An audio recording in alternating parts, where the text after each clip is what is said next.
beloved Boss Mike Cervera.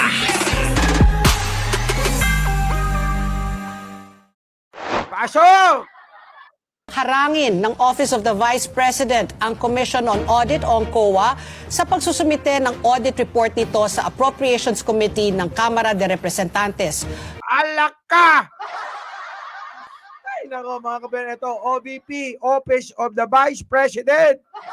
Sinubukang harangin ang pagsusumite ng COA sa Kamara ng Audit Report. Anong sekreto ito, Inday?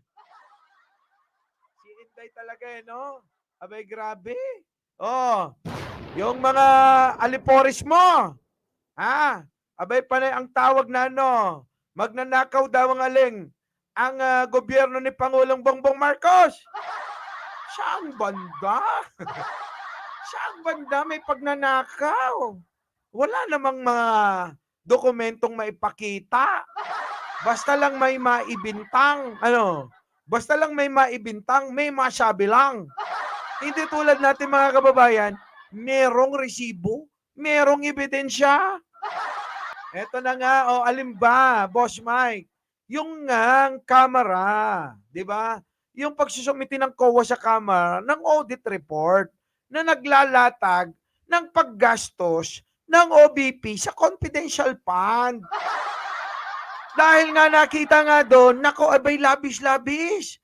Merong hindi nagastos at pinasosoli nga kay Inday na 70 plus million pesos. Na hanggang ngayon mga kababayan, hindi maipakita ni Aling Pusit. Alak ka. Grabe si Aling Pusit talaga, Ay matapos dyan, mamaya pumunta pa doon. Saan? Siya may rally-rally, nagpakita doon. At kung ano-ano ang mga binabaga niya. Baga ba? Baga ng baga. Sige, tuloy. Ano ba nangyari, Sarah? Bakit mo winaldas ang pera ng taong bayan? Kanino mo ba binibigay? Hindi mo maipaliwanag. Ano ba yan? Hindi maipaliwanag Kung saan makikita ang mga naging paggastos ng confidential funds ng OVP. Ayon po kay Batangas Representative Jervil Luistro, sa isang liham na may petsang August 21 o 6 na araw lamang bago dinggin ng House Committee on Appropriations ang panukalang budget ng OVP para sa 2025. Ano pa? Ulitin natin ulitin lang natin. Sa isang liham na may petsang August 21 o 6 na araw lamang bago dinggin ng House Committee on Appropriations ang panukalang budget ng OVP para sa 2025, pinayuhan po ng Chief of Staff ni Vice President Sara Duterte na si Zuleika Lopez ang COA laban sa pagsunod sa Subpoena Duces Tecum o ang Subpoena for Production of Evidence ng Alak ka, kita nyo Abay, ultimo yung hearing. Ultimo yung kongreso, mga kababayan. Bakit? Ultimo kongreso gusto nilang sabutahihin. Ibang klase to si Sara, sobrang kapal ng mukha. Biruin mo, yung pagdinig sa kongreso, sasabutahihin. Anak ng inang-inang Sara na to. Itong idol ni Laila Collins, grabe. Ultimo investigasyon. Sasabutahihin ng opisina ni Sara. Sinong Sara yan? Yung Sarang binoto nyo. Ewan ko ba bakit nyo binoto yan? Sabi ko kasi sa inyo ano na? Diba? Napakawalang yung Vice Presidente. Hindi lang makapal ang muka. Hindi lang makapal ang muka. Makapal din ang apog. Grabe. Sige, tuloy. Panel para sa Notice of Disallowance at mga pag-audit sa OVP at mga confidential na funds ng Department of Education o DepEd para sa 2022 at 2023. Hindi ko binoto yan. Di ko binoto yan. Siyempre, eleksyon, di ba? Kampi ni Pangulong Bongbong Marcos yan nun eh. Siyempre, di ba? Doon tayo. Ganon talaga sa politika. Alam nyo, ang politika, hindi lang maraming laro, marami ding biro. Kaya nagbibiro lang ako noon. Oo ha? Nagbibiro lang ako noon. Nabudol kayo, no? O, ganun talaga. Marami nabudol eh. Pero ako, nagbibiro lang ako. Alam ko naman na wala talaga eh. Bakit? Pansin ko na yan eh. Hindi nagdadalo ng mga ng mga debate ba? Sabi ko, malabo ito ha. Bakit kaya hindi umaattend ng debate? Yung pala, mahina talaga ulo. Ha? Mahina talaga ulo. Masyadong mainitin ang ulo. May ulo ba? Tanong lang, may ulo ba? Oh, di ba? Oh, sige, tuloy. Inililaban niya ng OVP na hindi maaring balidong ipatupad ang naturang sabpina dahil sa katangian ng confidential funds. Bakit? Bakit? Pera ng taong bayan yan, Madam Pusit. Ha? Madam Pusit. Pera ng taong bayan yan, pera namin yan, hindi mo pera yan. Karapatan naming mga mamayan na malaman kung saan nyo ginagasta. Ha? Kung saan nyo ginagasta ang pera namin. Aba, ang kapal naman ng mukha nyo. Ha? Kuha kayo ng kuha ng pera tapos hindi namin alam kung saan nyo dinadala. Ano ba yan? Ganon ba talaga? Siya na iba si Sara ng ganon? Basta lang gastos ng gastos? Ay baka nasanay sa Davao. Di ba? Baka sa Davao ganon. Na si Pusit, panay lang gastos. Si Pusit, panay kuha lang ng pera.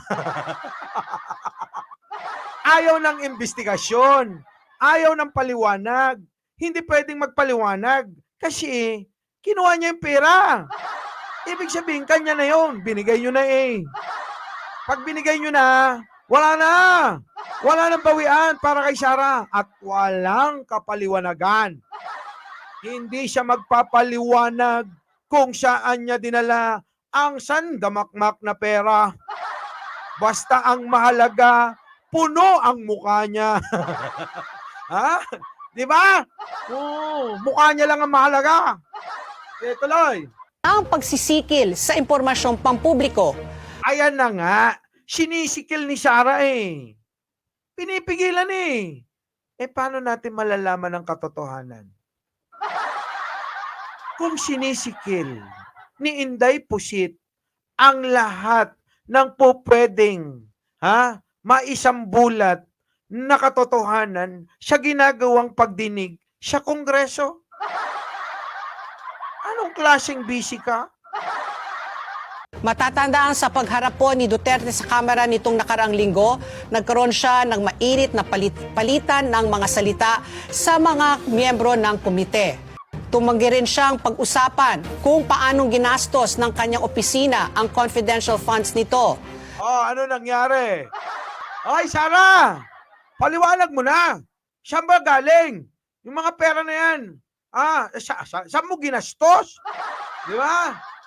Sinabi rin po ni Luistro na nangangatwiran ang OVP na ang paglalabas audit report ay labag sa prinsipyong konstitusyonal Alak kalabag daw! Kita nyo mga Duterte, mga kababayan, sa kanila yung mga legal, sa kanila yung karapatan ninyo na malaman kung saan nila dinadala ang pera ng taong bayan, na buwis ng taong bayan kasama na tayo. Abay, bawal malaman. Bawal na malaman natin, mga kababayan. Ibang klase lumustay si Inday, mga kababayan eh. Grabe. Pero yun mo itinatago sa atin. Yung kanyang yung report ng COA, dahil malalaman natin, mga kababayan, na nilulustay ang pera at kaban ng bayan. Sabi ko sa inyo hindi lang makapalang mukha, makapalang apog niyan. Yan ang tatak, Sara Duterte. Di ba? Yan ang tatak. Kita nyo, sa sobrang kapal ng mukha niya, abay pumunta pa doon sa raling kakapranggot. Baka wala. Oo. Walang sumasaklolo kay Inday, mga kababayan. Abay, baka doon nagsisiksik. Alam niyo yun, mga kababayan, di ba? Parang ganito lang yan. Bibigyan ko kayo ng isang matalinghagang salita. Isang matalinghagang salita na kwento. Sabihin na natin kwento. Na maiyahan tulad ninyo sa binoto nyong si Inday Pusit. Bakit? Ganito yan, mga kababayan. Kayo, mga kababayan, sa isang pamilya, tayo lipunan, isang pamilya. Na imbis na kayo ay magturo ng tama sa mga kaanak ninyo, asawa ninyo. Pagka kayo may nakakaaway, nakakagalit sa inyong pamilya, sa inyong angkan, sa inyong kadugo, abay, wag nyo nang ipapamalita naman. Wag nyo nang ipapamalita sa inyong anak, sa inyong asawa. Bakit? Bakit kanyo? Pagka pinapamalita nyo, mga kababayan, wala naman silang kinalaman doon sa alitan nyo. Nino, ng inyong kapatid o kamag-anak. O ano mangyayari tuloy? Anong nangyayari ano? Siyempre magagalit ninyo. Saan? Kung sino yung kagalit ninyo. Ganun nyo, mga kababayan. Diba? So wala nang hinto yan. Ganun ba gusto ninyo? Yung mga anak ng mga kaanak mo, pinsan mo, kapatid mo, pinsan din ng anak mo, abay habang buhay na yun. Sila-sila na lang din, mamanahin nila yung pag-aaway ninyo. Gusto nyo ba yon? Diba? Ihalin tulad natin kay Sarah. Anong ginawa niya? Pumunta doon. Saan? Dine. Ayaw, si Inday. Kita nyo, mga kababayan? Ay, si Inday. Na imbis na pakalmahin. Abay, naghanap ng kakampi. At doon nagngangawa ng kanyang sama ng loob. Kanino? Kay Pangulong Bongbong Marcos.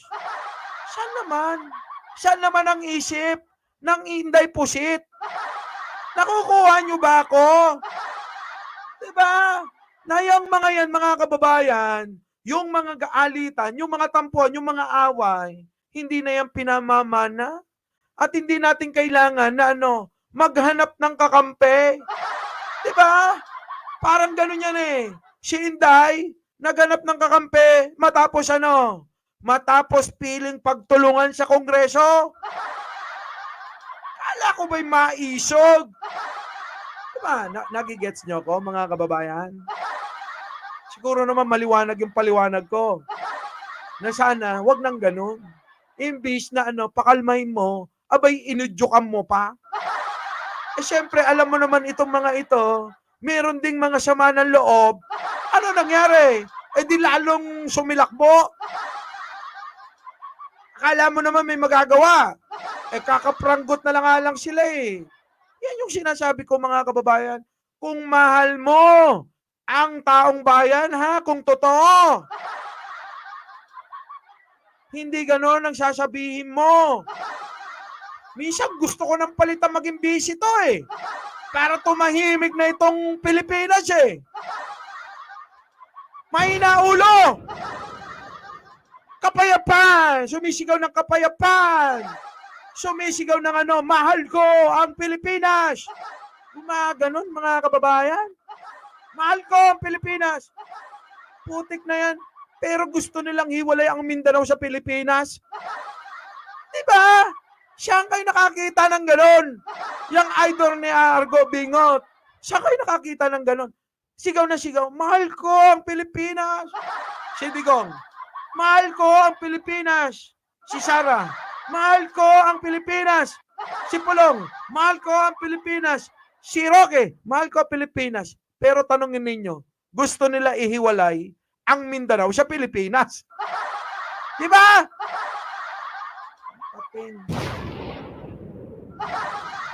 Mike Bakla, Jacolero. Yan ang gusto kong mga banat. Diba? Halatang walang utak. Mga ganyan, no? Yan, yung mga ganyan. Mike Bakla. Jacolero, Jacolero. Gusto ko yung mga ganyang banat. Halata mong walang utak.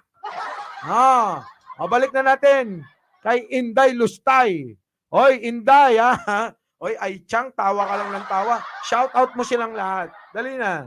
Ito na. Pasok, Inday.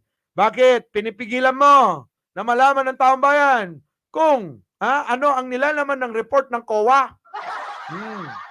Ministro, kahalintulad na ito ng pagsisikil sa impormasyong pampubliko. Maliwanag.